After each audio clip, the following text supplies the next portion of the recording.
Did you know that in the 90s, Malaysia was very close to joining the club of the Asian Tigers, alongside booming economies like Singapore, South Korea, Hong Kong, and Taiwan? Unfortunately, that dream never came true. Today, many see Malaysia as more of a baby tiger because her teeth never grew, and its potential never fully realized. Some blame one man for this missed opportunity: Prime Minister Mahathir Mohammed. He ruled Malaysia from 1981 to 2003. His vision was bold and ambitious, but his execution? That's where the story takes a different turn. When Mahathir came to power, Malaysia was already changing. Under the new economic policy, the country was trying to break free from its reliance on exporting raw materials, like rubber, tin, and palm oil. Now the goal was industrialization, and manufacturing electronics was the future, much like it had been for other Asian tigers. Mahathir was a man with two obsessions: Japan and South Korea. He looked to these countries as models and believed Malaysia should follow their example. This is the idea that led to his Look East policy. The message for Malaysians was simple: stop copying the West, learn from Asia, learn from your neighbors. Over 10,000 young Malaysians were sent to Japan in this period. Mahathir hoped they would absorb Japanese skills, work ethic, and discipline, and then bring those traits back to Malaysia. Now, on paper, Look East was a brilliant plan. But in reality, well, Mahathir was more like a student who knew the theory but struggled to apply it. He understood the path to industrialization, but he couldn't make it happen. First of all, while Mahathir genuinely admired South Korea, he missed a critical lesson from their success story. In South Korea, General Park Chung-hee set one simple rule: businessmen would receive government support only if they contributed to national development. Business leaders were not allowed to just enrich themselves. They were expected to compete internationally, improve their products, build strategic industries, and help South Korea grow. Park demanded results. Companies like Hyundai, Samsung, and LG were given government assistance, but they were expected to use it to help the country grow. Failure wasn't an option. Take the founder of Hyundai, Chung-hee. He started in the construction business, but the government pushed him to expand into shipbuilding and car manufacturing. Chung didn't just profit from government concessions. He helped transform Hyundai into a global powerhouse, contributing to South Korea's success. In contrast, Mahathir failed to apply the same pressure to Malaysia. Billionaires were mostly rewarded for their loyalty to the government, rather than their competence and contributions to national development. Take Lim Goh Tong, for example.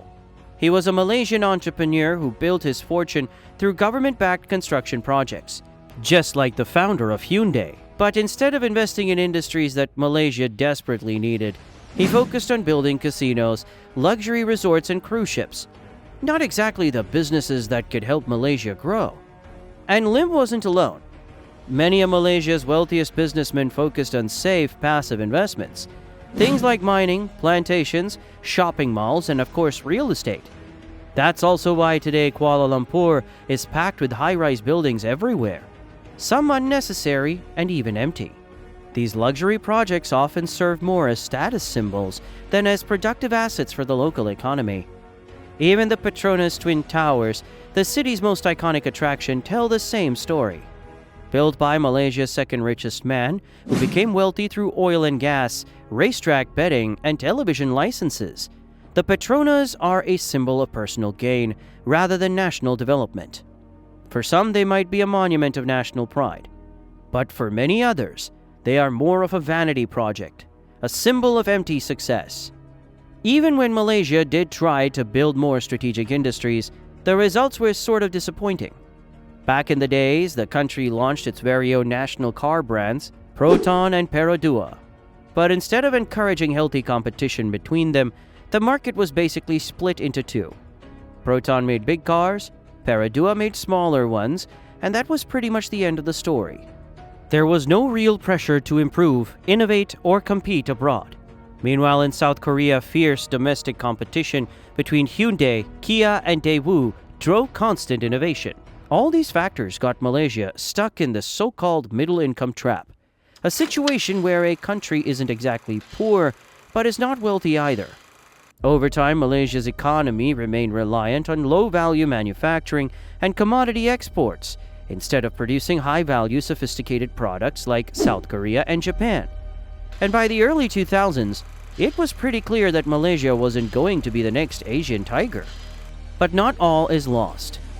Today, there is a new hope in the country. In 2024, the government introduced the National Semiconductor Strategy, with the aim of transforming Malaysia into a semiconductor powerhouse. With big names like Intel and Nvidia already investing in the coastal state of Penang, some are calling it the Silicon Valley of Asia. Malaysia hopes to cash in on the US-China tech competition, as many companies are now shifting their supply chain elsewhere, especially in semiconductors. But can Malaysia succeed? Well, pouring money into an industry is one thing, but without the right talent, it's not enough. And here's Malaysia's biggest challenge: talent. For years, the country has suffered from a serious brain drain, with skilled, educated workers leaving for better-paying opportunities abroad.